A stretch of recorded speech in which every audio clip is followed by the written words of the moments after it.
Game 2 through the rest of MSI. For MKOI, obviously no subs, but they have switched over to the blue side now with their side selection. Absolutely. We'll see where they want to go as far as the draft is concerned, but obviously top lane was a big problem. Driver, I think, was amazing throughout this entire game. You know, even before the bot lane 2v2 kill that I think really did turn things pretty heavily in CFO's favor. Just the isolated 1v1, he was kind of clapping Mirwin up on that top side and did create a significant CS advantage, even though you expect Rumble in those early levels to have the edge there. So Driver definitely with a really good game number one. But a lot of big comfort picks obviously were taken in that first game, and so it's always interesting to see how teams will adjust and evolve as we go further.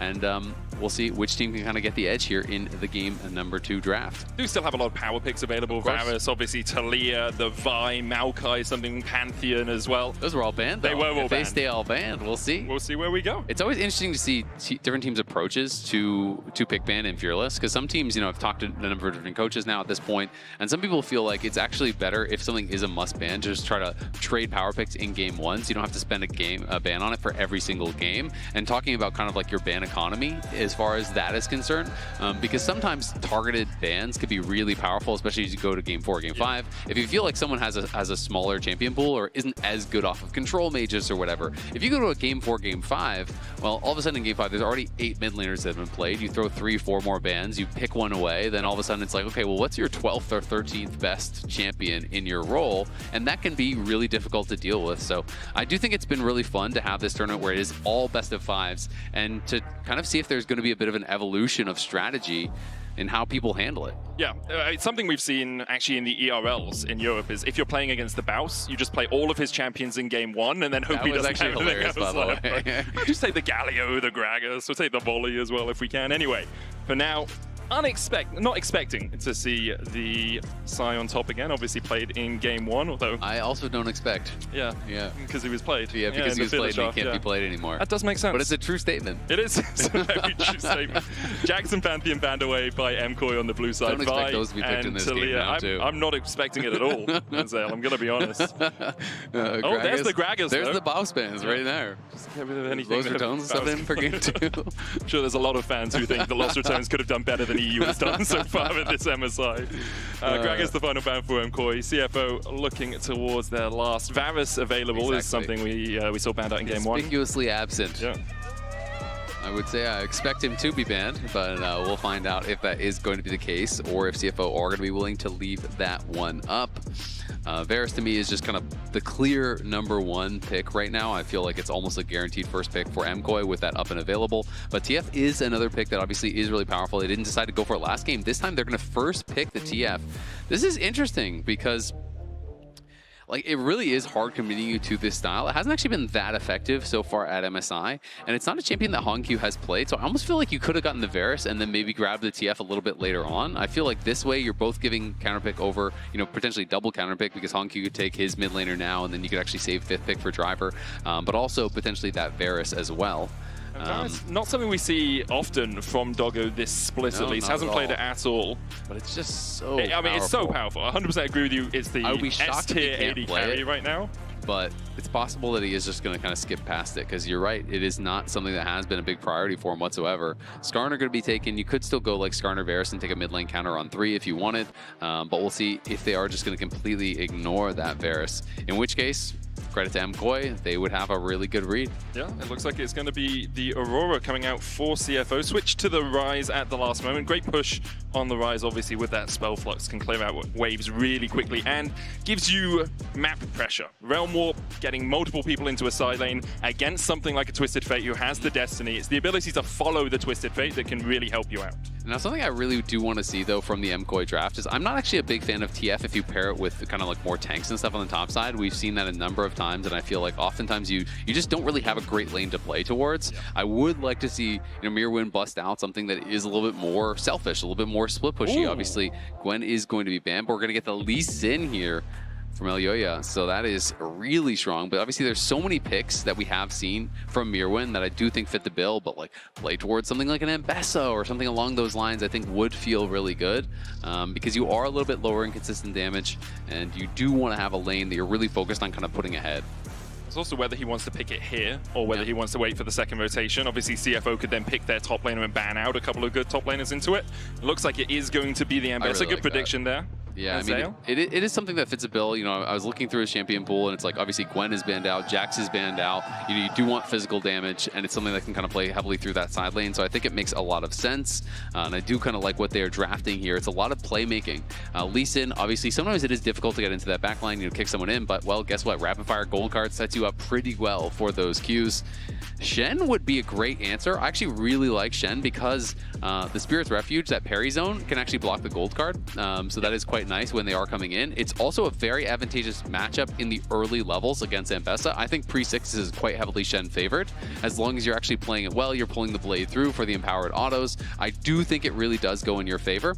The other reason I really, really like it against TF is not only can you answer when they are coming towards you, but you can actually answer TF plays very effectively. Yeah. TF is going to try to ult down to bot to dive. Well, all of a sudden, here's Shen, and now it's going to be a problem. And then there's a Realm Warp to follow up, right? The ability for CFO to be around the map, which is something that really dictated how good they were in the early game in game 1, is just incredible here. They have so many tools to answer pressure from MKOI, but so many tools also to make their own plays in those side lanes. Yeah, absolutely. And I mean, you had talked about how, you thought CFO wasn't necessarily playing the map as well in the later stages. Shen is such a band-aid for your macro. Like, it is so much easier to actually play out because you can basically go and answer every single wave. You don't really have to think too much about it.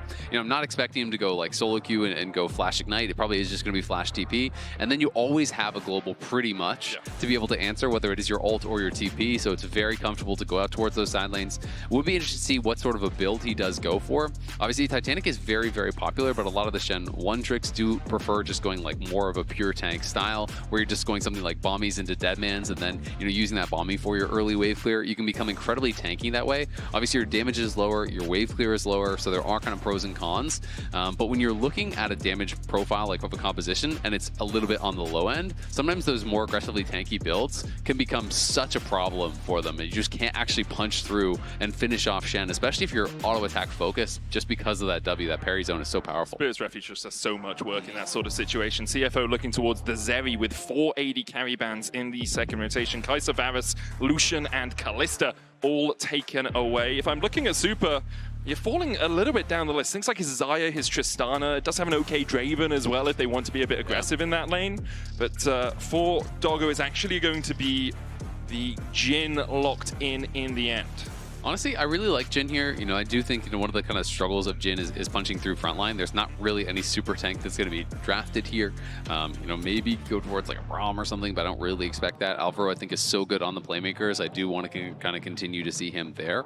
I'll be interested to see where he goes. If it is going to be something kind of standard like a Rel, which is up and available. Rakan is also up and available. Caitlyn would be interesting and would open the door for more of these aggressive pairings. Some of the Enchanter pairings, things like Nico, I think, can work great as well, because Nico has that luxury of being both an engaged champ and something that can really facilitate the poke very, very well in lane. Obviously, all the tricks with the clone are incredibly strong for actually playing around vision, so it is really powerful, and I do think it would kind of fit as far as what they are looking for, but I'm just not sure if that is exactly what they want Alvaro on. Yeah, the things you usually look at are Nico or Karma when you're looking at a Caitlyn, right? And it is going to be the Karma pick. I agree with you that having Alvaro on something that doesn't have hard engage kind of mutes MKOI a little bit. Him being able to be a front line is just so powerful, and his flank positions are really good. So I would have preferred the Nico. I also think they don't have a huge amount of CC as a composition. You've got Gold Card, you've got Lee Sin kicking people back, you've got the public execution, and that's about it. So they need to be poking out before fights start. It has to be Gold Card into Yordle Snapchat, into a little bit of poke, because Bard is the final pick here for Kaiwing on CFO. Yeah, I mean, I think it's going to be very heavily about the 2v2. I do think in the early 2v2, Karma, obviously incredibly strong. You start with your ultimate, you can look for the poke. If you are pushing them in, really dominating in the 2v2, then maybe it's completely fine. But it's a lot harder to play around vision with Karma because you don't have the luxury of just sending in a clone and then scouting on all these areas. You can get picked off, and like you said, there's not a lot of hard CC. Their engage, it's pretty low. You know, it is really some sort of a leasing kick or basically gold card into poke, and I think that's more how they're going to probably play it, is just more go for that rapid fire on JoJo, third item. I mean, standard just row a lich, rapid fire, throw out that gold card, in comes the Caitlyn Q, in comes the Karma Q, in comes the Lee Sin Q, and just constantly poking and prodding in that way, and then only committing once someone is chunked down with the public execution, with Lee Sin going in and try to actually get that kick back, but can be difficult when there is quite a lot of peel over on the other side. Also really difficult when you fall behind into tanks. If there is a Shen and a Skarner who can just walk up towards you and say, okay, gold card me, it's really hard to play into that if you're behind, because they're just going to be so tanky, for the whole time. And the gold card, Skarner presses W. Exactly, right? And they also have long range, non-committal engage if they want it for CFO. The Bard ultimate, that Tempered Fate. You have some mobility on MKOI, but TF isn't going to be able to get away from that Tempered Fate too easily unless he's popping a flash. Absolutely, and it always does sound a little bit funny to say, but when you are playing these split push comps, I do think it's actually so important to be able to get the early dragons. If you can get an early dragon or two, it buys you so much time to play the map later. So we will see. I mean, if they can actually do really well in this bot lane 2v2, I think that's going to open up options for them massively.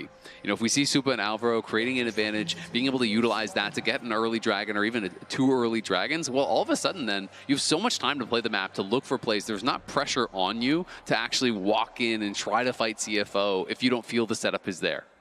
A couple of unsealed spellbooks in this game. We saw none in game one, but JoJo is running one, as is Kaiwing on this Bard. No real surprises there. Both Twisted Fate and the Bard love to have that utility out of the extra summoner spells. I mean, there's going to be so much ability to move around the map and answer these plays. You know, when you're thinking about Shen'Alt, when you're thinking about Realm Warp, when you're thinking about double teleport, and potentially even a teleport or just Bard roaming around and answering those plays. So it is going to be something that you really have to track. You've got to do a great job at monitoring where these people could be, because they're going to be able to respond so much faster than they can in a normal game.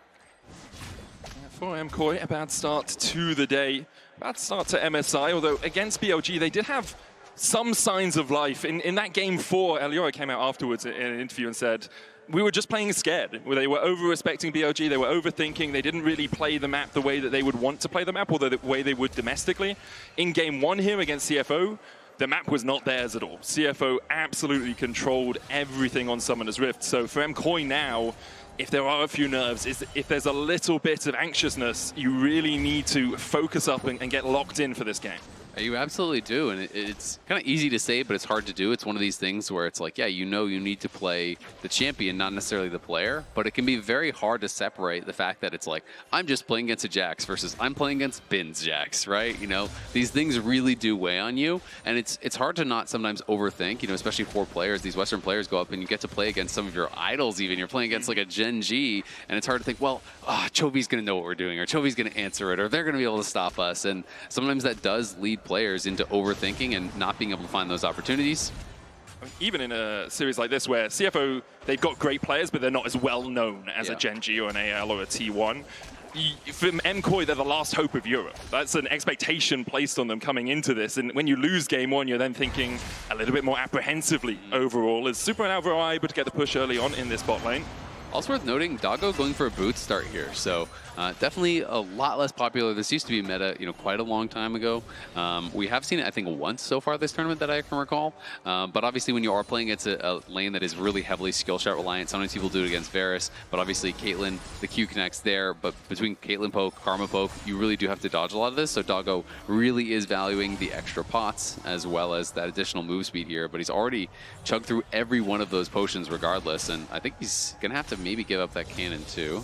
Build over Peacemaker connecting just on the edge of it. JoJo looking for the stun here as the Rune Prison comes out from Honku. JoJo on the wrong side of the trades in mid. Elio has finished his clear and now he's on the bot side Scuttlecrab. Jinjo went towards the top side, but is also on that Scuttlecrab right now. Driver taking a tower shot. Could have been a great trade for him, but shadow dashing underneath that turret range makes it a little bit trickier to get the damage down onto Mirwin. It really does, and I think he's going to be able to get the crash either way, but it is one of the great ways to play against Shen is because Shen has really crap wave clear. Like, you are so bad at pushing in these waves, that is why you almost always need to rush a bombies or go Titanic or do something to facilitate that. But if you can, you know, before they're able to actually get there, be able to hold waves outside the turret. Sometimes Shen can no longer go aggressive because you can't actually taunt in a tower range, but you struggle to actually crash the wave. So it can be a way to really play effectively against the Shen. And for Mirwin, it really is just all about being able to just kind of survive the early pressure that Shen is going to be put on. You are going to outscale. You know, when you hit Eclipse and you get level 6, you're going to be in a really good spot. Thank you. Locked up with the gold card. Allura jumping in as well. Will hit the Sonic Wave. This is just harass more than anything. Doesn't even pop the cripple part of the E, that Tempest cripple. Ginger, though, a magical journey to the bot lane as Alvaro flashes away. Super trying to get away as well, but a good Ishtar's impact. The root blocked there by Super. Alvaro will fall first, and now Super needs to get the hell out of here. Does still have a flash of his own. Doggo flashes, fourth shot to the back.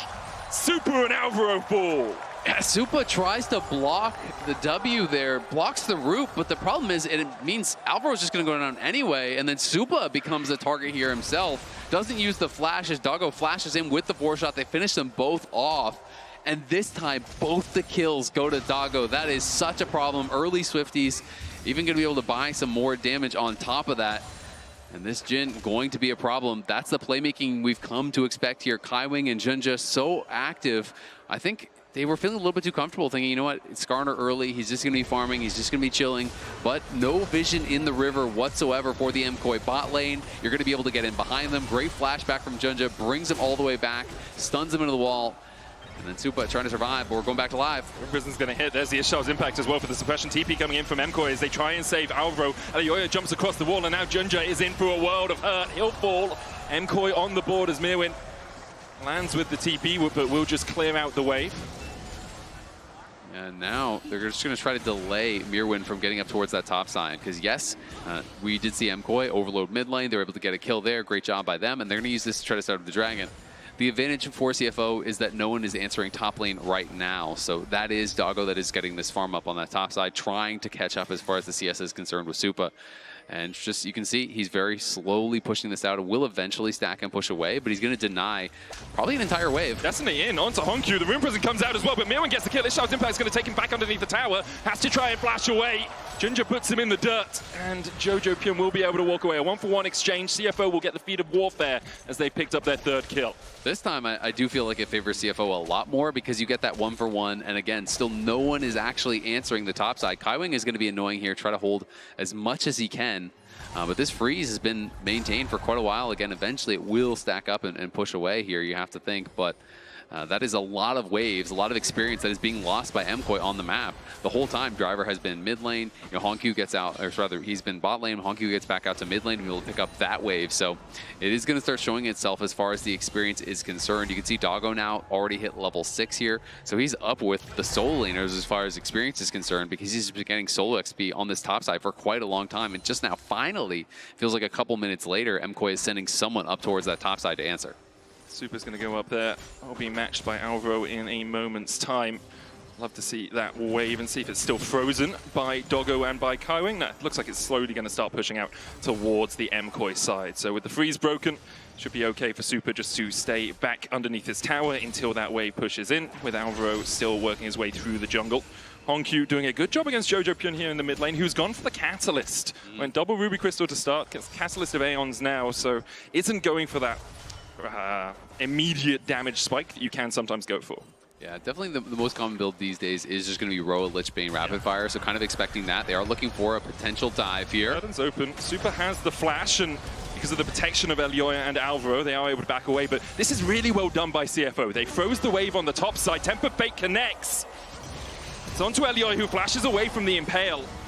In the end, CFO will just settle for the fact that they denied 2 full waves of minion underneath this tower. Exactly. Like you said, they have this kind of freeze over by their side for so long. Doggo's getting a solo experience. They lost probably 2 waves or even more from that. Then MKOI is able to crash this wave. And while they're crashing the wave, yes, it is just a trade of summoners and things like that. They're looking for Jojo, though. They're going to be TPing in as well with the Bard. Ginger and Honkyu coming in, and the Stand United is everything invested to make sure that Jojo's done for. Buried on home soil, Jojo goes down. The Avengers assemble. 4 members from CFO show up. It's a TP from the Bard. It's the Shen ultimate. It's the Realm Warp with 2. 4 members just materialize on your screen, knock down your mid laner, and now they're over here trying to take down these grubs. Elyoya looking to see if there's an angle to steal one away. He already got the first one, so this would be the second for MKOI if they can get it, and they do manage to sneak it away in the face of CFO. So that's the neutral objective bounty over to MKOI. You also have the first dragon of the game.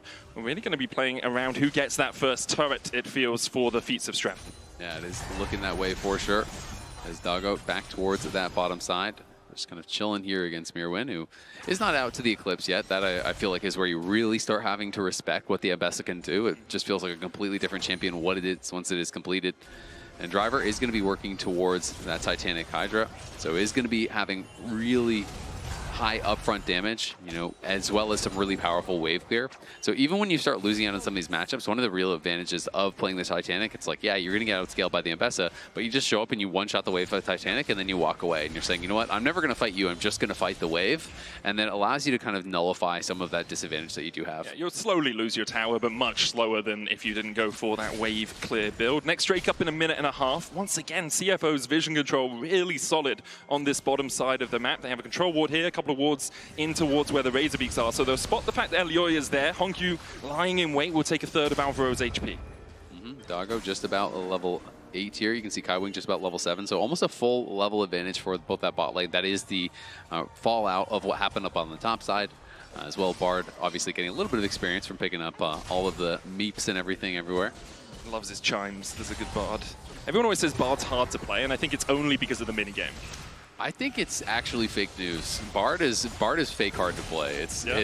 I always thought it was going to be really hard, and they started playing a lot of Bard, and you realize how much the Q cheats. And you're true. like, Just goes at right angles. Exactly. But then once you start playing it, you want to keep up the lie, so you can maintain that aura of like, you're right, Bard is really hard to play. I'm just so skilled. It's the only reason I can pull it off. But definitely at the pro level, it is obviously incredibly hard. You can get jumped on, you can get burst down. The ultimate, it is one of the only ultimates that not only can it help you, it can actively hurt your team. So the timing is incredibly important. And you do have to be on point in these kind of games to be able to have any sort of an impact. I mean, we've learned that supports have a lot of tools to actively harm your team from game one as well, haven't we? So obviously it's just a support thing all around. Let me help him out. Get him onto the backline, guys. It's fine. Hongyu meeting Mirwin down towards this bottom side. Mirwin has about a 10 CS lead over Driver, even though they're not laning against each other anymore. Hongyu farming up well, 106 CS at the moment. The leads really for CFO are on Doggo, who's picked up those 2 kills. And so he's about 500 gold ahead. As Jun just caught out a little bit here. Alvaro looking for that tether, will land it. Super takes a bit of a chunk, but so does Junja, down to half HP. Temper Fate coming out. Super decides to flash it with Doggo coming in from the side. Hongyu flashes forward. There's the stand united. Elyoya looking for the kick away. Can't get it in time, and with the curtains opening, the public execution is a little bit too late onto Doggo. Mirwin dashing onto that backline. Doggo flashes away. Alvaro forced down towards the bottom side. Now Mirwin's in the middle of Junja and Kaiwing. The flash forward with the Cosmic Binding isn't going to connect, so Mirwin will take one. Alvaro coming in and has the shields as well with that Inspire. Alvaro now needs to run though. Rooted up with the Rune Prison. Destiny comes out from Jojo. Gold card locked in. Hongyu slowed up, and MKOI will turn the fight around.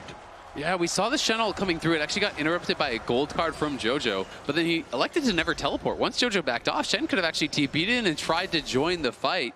Decides not to do so, stays up on that top side, and again, because you have no wave clear pre-Titanic, he's not even able to crash the wave or anything, so there's no sort of a punish there. So I am kind of surprised that Driver didn't elect to join the fight. There was a lot of low health bars there, and the extra member really could have made a difference. We see at the beginning of the fight, obviously going pretty heavily in the favor of MKOI, putting a lot of damage down there on a Junja, but then a great ulti here from Kaiwing forces out the flash, and this is when Hongyu says, you know what, I'm going to punish. Supa walks back in, they go with the Realm Warp. This is where the gold card is going to interrupt here. But this is where I feel like you could potentially back off and behind that tower and look even for the TP. Alvaro is dealing with Hongyu. Junja does help to take down Elyoya, but Mirwin is the one who's making all the difference. He pushes out Doggo, so Doggo can't rejoin. They're all trying to gather up and actually knock down Mirwin, but they can't quite do it. The Impale is sidestepped by Mirwin. Hongyu looks for him, but he's going to get avoided. And then finally, Jojo does arrive and gets a kill. On the back end of that play, CFO do grab the dragon, but nicely done there by MKOI. Temper Fate again. There's the Shadow Dash for the taunt. Deadly Flourish coming out as well. Jojo has to flash away. And will manage to survive. It's a race for the first tower as well as Hongyu continues to push in the bot side. Super's going to stay up top. There's one plate on that turret remaining. CFO backing away from mid. And looks like it is going to be MKOI claiming that first tower blood. Yeah, I got to be feeling really good about that. Getting additional gold here onto the Caitlyn. Still good aggressive play from CFO in the mid lane. It was a nice sidestep on the Bard ultimate, gets the Karma move speed from the shield, able to backstep, avoid that. But by doing that, it was really well placed ult. So you either have to walk into it or you have to back up into the Shen. So it was kind of damned if you do, damned if you don't. And ends up having to use his flash either way there. Couldn't quite knock him down. And Mirwin is going to be able to defend on the bot side. So now we'll see, kind of entering this mid-game stage here at 14 minutes, how MKOI can play the map. Mirwin looked really good in that last fight. He's getting to quite a strong point now. He does have this big advantage after picking up all those kills, has the Eclipse done, working towards his second item. I want to see Elyoya, Jojo play towards Mirwin, be able to slam home advantages, create that pressure in the side lane where all of a sudden 3 members show up, you get a dive, you pressure the tower, you make the options really limited and really difficult there for CFO. See what Driver does to Waves now, though, with that Titanic finish. Has the Bramble Vest as well to deal with Mirwin in the pure 1v1. Rift held up in 7 seconds time. MKOI trying to set up a little bit of vision around it as Alvaro stepped in by himself. We'll now have the support of Elyoya. I also really like the first item here for Bard. Kaiwing going straight for the Mikhails. We talked about kind of the limited engage. It really is going to be fishing for gold cards. So now having the Mikhails, I do think, is going to be a great answer. It's something that I think is sometimes a little bit overlooked. People kind of just default to some of these other support items. But I do think it's so powerful, especially when a team is really reliant on one form of engage that is easily answered. Of course, Mikhails a much longer cooldown than gold card is, but really can be a game changer there, especially because Doggo has no cleanse, right? He is playing barrier, and so I think without some sort of Mikhails, it's just kind of point and click on Doggo every time, and he would be in trouble. And the good thing for Mikhails on a gold card is you have quite a long time to see it on its way, so you can get the Mikhails off immediately. Captain Jacket, or you can even Mikhails yourself with a tiny window just beforehand, because it takes a little bit of time to cast. Driver's going to be able to get the tower on the bottom side. MKOI posturing around this Rift Tower, down to 3,000 HP. Ginger trying to step in range for the smite. Destiny comes out. Ginger steps forward. There's the stun card, and Elyoya will secure the Rift Tower and the boots for MKOI. Something really interesting there. So Mirwin was playing off vision that entire time. He was basically sitting in this area right here trying to hide. And I think what he was hoping was that CFO would fully commit to the fight, and then he would jump in and surprise, I'm already here, be able to turn around. Chases Driver out of this jungle as well. Ginger will be able to come across. He flashes forward for the Ishtar's impact. There's the Impale as well. And look at the damage on Elyoya. Snap! And he is gone. CFO engaging perfectly. Yeah, Junja really finding his opportunity there, and he is so aggressive when he sees that window for a kill. Driver had been pushing down on bot side, trying to eliminate some of that advantage. Obviously, he took down the tower, pushed in some waves, had been down 1.3k. I assume the gold lead will have closed quite a bit. Yep, plus 400 since we last checked in. And Junja is the one up well over 1,000 gold. He is playing that tank that could be difficult to deal with here. And we talked about the ability for MKOI to play out these fights by stepping forward, hit them with the gold card, poke them down. But when Junja is getting really strong, it is going to be that much more difficult to have that poke really stick and to be able to actually deal with this front line. It's also just such a good moment to do it, taking the entire bot side of the jungle away. It's basically a 6-camp swing. You're getting 3 camps and your opponent isn't getting 3 camps. Also gets the Scuttle Crab off the back of it. Weren't able to get any other... Pardon? Quick maths. Quick maths, yeah, woo. 1 + 1 is 3, - 2 is 6. No, Anyway, no other neutral objectives to do. I did a little bit. Look, man. Man's not hot. Now we're back to Fast and Furious. We need to get Freak back here. I remember the good old 2017 days, eating Taco Bell at 3 o'clock in the morning while in the LA studio. We had him back for a playoff game. Yeah, it was good. Yeah, solid caster. A little bit bolder than I remember him, I think. A little bit bolder? Yeah, he's lost a little bit more hair than the last time I saw him. Fair. Yeah. Happens to the best of us. Yes, it does. I'd like you all to know the medic stared right at my bald head after I said that. It's the reflection from the lights as hell. I can't avoid it. Next Drake up in 20 seconds time would be the second of the game for either of these two teams. Driver trying to shadow dash onto Jojo Pion, who doesn't have the teleport currently on this Twisted Fate, running the heal and the flash. Alvaro flashes immediately away from Honkyu, but the chase continues as Ginger finds his man in the jungle. Alvaro with a great mantra there to get a little bit of extra health back. Super tries to open up on Honkyu, and now the collapse begins for MKOI. Stand United coming out as Honkyu steps forward onto Mirwin. Mirwin flashes away himself. Jojo's here. Gold card locked in. Temper Fate hits 2. Ginger looking for the Ishtar's impact. Oh, everything mistimed. The Impale too slow. The dash in too fast. MKOI are going to look for more as they get the kickback. Public execution onto the backline. MKOI begin to turn the tides in the fight. Flash forward from Super. Immediately into Driver, who lands the taunt. Ginger tries to open up, but can't get close enough. Super able to get away across the wall. The chase onto Ginger continues. And Leoya so deep, though.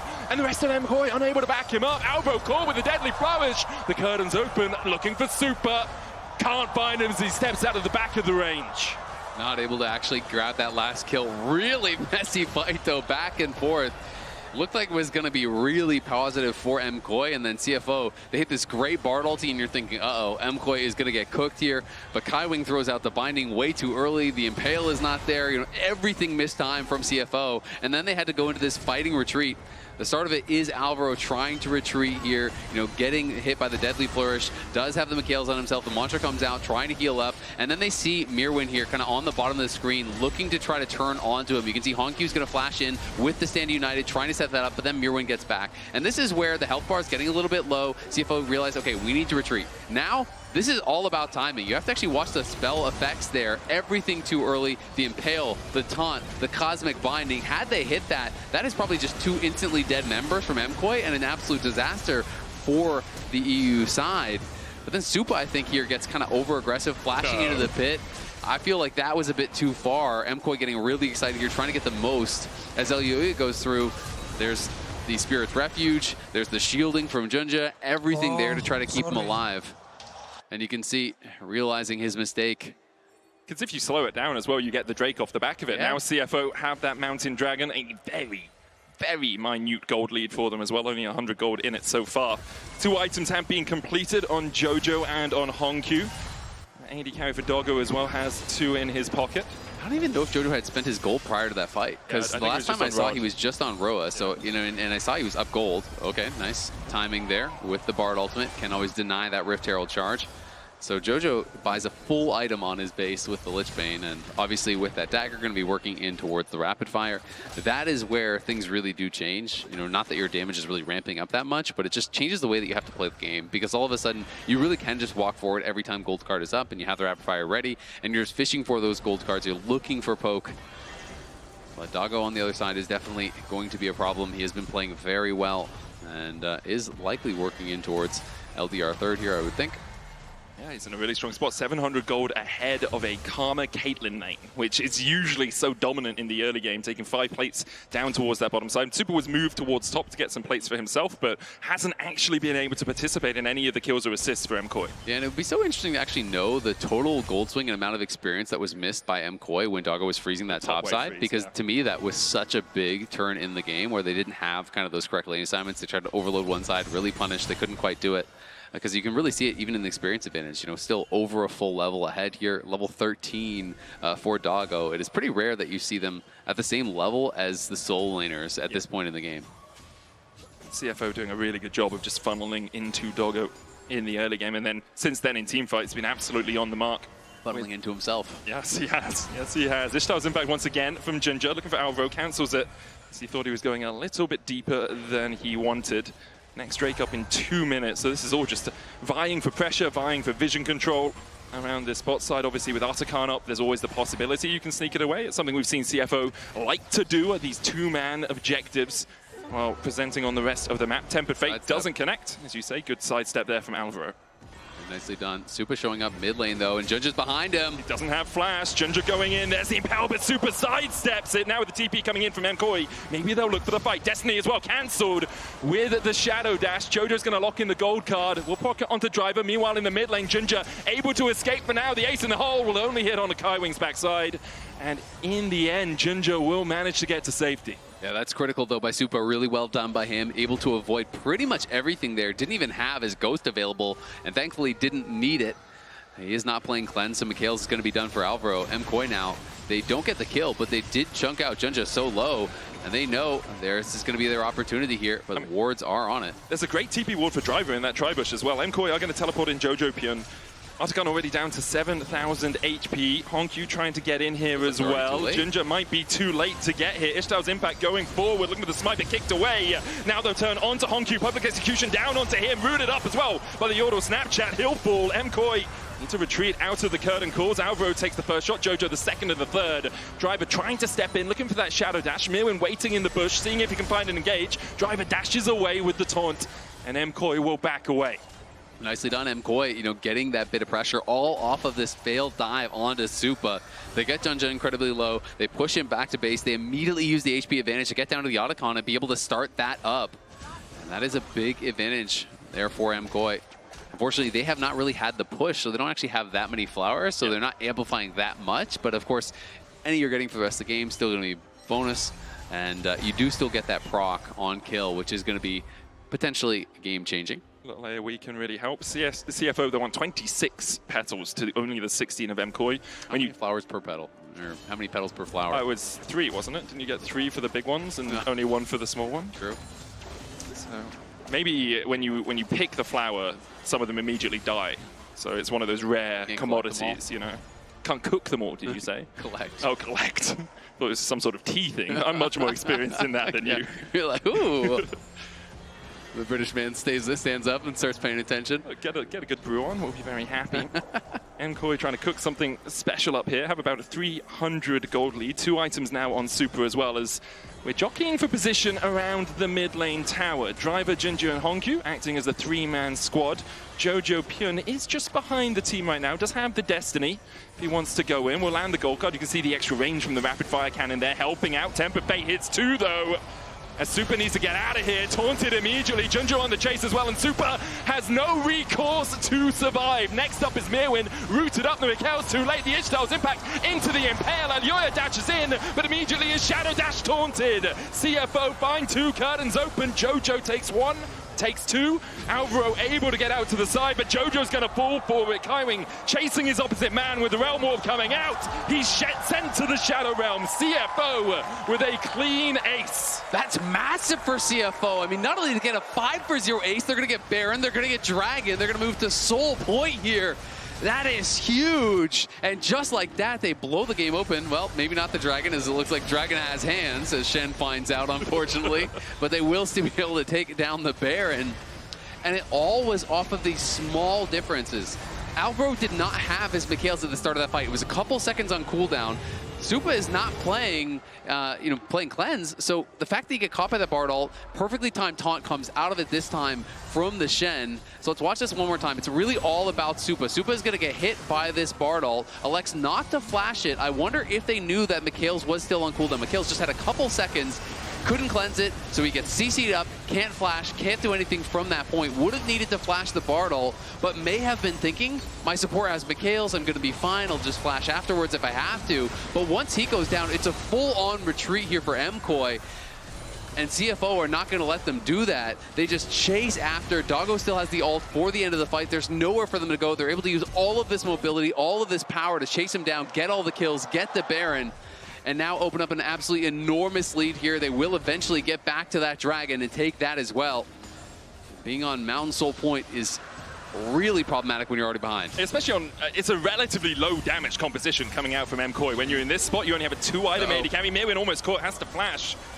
Serpent's Fang on Mirwin as well to try and get through some of the shields that are happening on CFO. That's Stand United, obviously one of them. Rise getting shields as well. Driver's going to be able to push through the mid lane. Goes in with the taunt. Alyoya with the kickback. Dragon's Rage underneath the tower. Driver surviving for an absolute age, and we talk about no damage, and there it is. Driver will go down. The curtains open as Junja goes in with the Impale. They'll find one in answer. It's Alvaro falling. Magical Journey away from Jinja. Destiny going in as well as Jojo Pyun looks for them, but he goes too deep and has to flash himself. CFO are unrelenting in their pressure here. Hongkyu flashes forward, can't quite land the spell flux, but the Realm Orb's there for the chase, and Doggo's barking. He jumps back in as Mirwin's looking for the engage, but he's knocked into the wall, and what can he do? In the face of 4 of CFO, this might just be game. It's looking like it. Doggo knocks down another one there. They are going to pull back, though. They do have some low health bars. Driver got very aggressive. Goes for the taunt flash in the 1v3. You know, is not able to make anything happen, but he does at least get McHale's out. He buys a lot of time for the rest of the team to come over. And CFO, with this gold leader, just so confident to continue the fight here, posturing so aggressively. We saw very many summoners getting used, and now they're looking for Jojo. They're just TPing. He steps forward, immediately TP. There's the Tempered Fate as well. Kaiwing teleported in with the Unsealed Spellbook to hit the Tempered Fate, and CFO are not giving MKOI a moment to breathe. Doggo still has not yet based. He is incredibly low. Will they elect to stay around? They're trying to heal him up a little bit with these Bard health backs, but it is still a bit risky. It's the last wave of Baron push, so I think they're just seeing if they can chip away at this inhibitor tower. As you say, a bit risky, but we also talked about how little MKOI actually have in terms of hard engage. So assuming Doggo just plays a little bit further back, he's fine. Use your front line. There's the redemption, back to full HP. The inhibitor tower goes down. Baron about to expire on them, but they can just push forward for the inhibitor because MKOI still don't have their mid laner for 20 seconds. Yeah, CFO electing to just kind of back off right now, though. Honkyu has no ult, has no TP, so they don't want to overstay their welcome. I think Doggo is going to have a massive amount of gold in pocket. I wouldn't be surprised to see like a full IE come through, and if you do see that, that is concerning for MKOI and their fans, and that is going to be the reality you are facing down. This guy has so much move speed, has the full IE, 7, 0, and 8 now. Have not been able to take him down. And CFO on the precipice here of moving us to match point against MKOI. And really clean as well in both the games. First game, a couple of hiccups in the mid game where MKOI were able to get back, but CFO just really know the limits of their team compositions. We see them getting caught out a little bit in the red side jungle. They back away, but then realize they can re-engage. We see in the mid lane, they get caught out a little bit as well, but then they re-engage. Their ability, after absorbing the initial burst from MKOI, or after absorbing the initial stun, Tempered Fate after Tempered Fate from Kaiwing hitting the backline, and then CFO can all just collapse onto a single target. Absolutely, and Driver's just been so annoying in these side lanes. He's constantly pushing out the waves. They've been able to get experience advantages because they're non-stop pushing in these side waves. Even building towards, which I'm assuming is going to be a Warmogs, which if he gets there means, well, Poke is not going to do anything anymore. And that is going to be really difficult for them to deal with. It's already so hard for them to actually knock through these front lines. It's really all up to Supa, and CFO knows that. Every single fight, they're just flying at Supa. They're sending everything at him. They're not allowing him to stand and fire and actually get that damage out because they know as long as we're putting the pressure on Supa, Jojo's not going to kill your tanks, and Mirwin, it's going to take way too long to really be able to do it by himself. They are so reliant on Supa with this composition. Supa is 1.4 thousand gold behind. For MKOI, the smallest of windows is this next Dragon or Baron fight. They're spawning at about the same time. If you can sneak away one of them, perhaps there's a way back into the game, but I really don't think CFO are going to give you that luxury. They've been so adamant with their vision control. They've been precise. Look at how deep their vision line is into the MKOI jungle. It's past the red buff. It's around where the wolves are. It's so hard for MKOI to step up, especially since they don't have a true tank. Yeah. So who is guiding this Karma through? Well, it's Mirwin right now, but he needs at least another member, or even 3 of them, to actually put pressure into the enemy side of the map.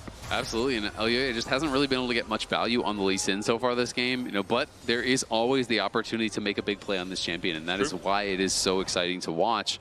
You know, he is down 2.6k. It's going to be very hard, but hey, if you can get into the backline, you know, kick someone like Doggo in, get a kill on him right to start a fight, then you have more of an opportunity.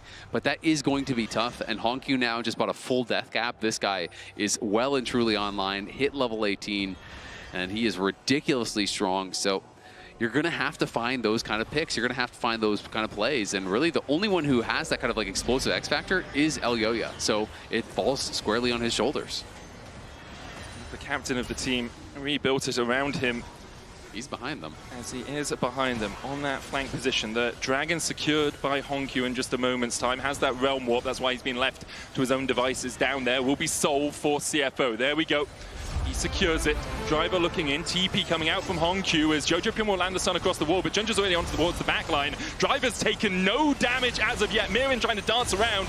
Honkyu goes very deep though, but there's the Stand United, there's the shield, there's the Seraphs! The Angel on his shoulder keeps him alive. Alvaro forced away, and Honkyu just jumped into the middle of MKOI, survived. Driver TPs into the base. MKOI, they had one last roll of the dice, but it's coming up Snake Eyes. They're not going to be able to do anything there. Honkyu knows his strength, pairs up with Driver, and they are on the march to take down this game. Elioya's going to try and defend, but he's the only one left standing for MKOI alongside Alvaro, who might die as the collapse from CFO can just come in. The inhibitor does respawn in the mid lane. There's Doggo.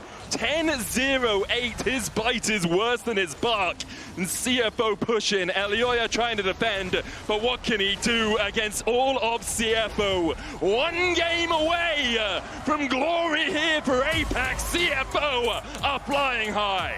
CFO very nearly took down T1, and now completely unconcerned with what MKOI is bringing out here. They are looking like they are in full control, really playing